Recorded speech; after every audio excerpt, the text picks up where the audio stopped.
30 বছর বয়সটা একটা যেরকম উদ্ভট বয়স, মানে 40-এর কোঠায় কাউকে দেখলে মনে হয় যে কাকু বলবো না দাদা বলবো, আর স্কুলের ছেলে মেয়েদের দেখলে মনে হয় যে মানে সমবয়সী, কিন্তু স্কুল ছেড়ে এসেছি প্রায় 13 বছর আগে, কলেজ ছেড়ে এসেছি 10 বছর আগে।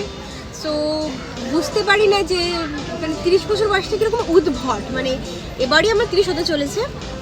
আর মানে আগে যেরকম পিএইচডি করার সময় বা পোস্টডক করার সময় যেরকম ঘুরে বেরিয়েছি উত্তাল বাইরে, ইউরোপে, আমেরিকায়, মানে যখন তখন বেরিয়ে পড়তাম, এখন কেমন বুঝতে পারছি না এটা বিয়ের ফল নাকি 30 বছরের ফল।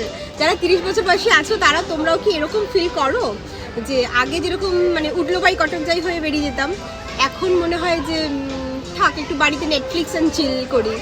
সো সেটাই ভাবছিলাম, আমি আর অর্ঘ্য ডিসকাস করছিলাম যে তো মানে কি বলবো, এটা মাঝ বয়সী বোঝা যাচ্ছে যে মাঝ বয়সী হয়েছি, 30 বছর বয়স।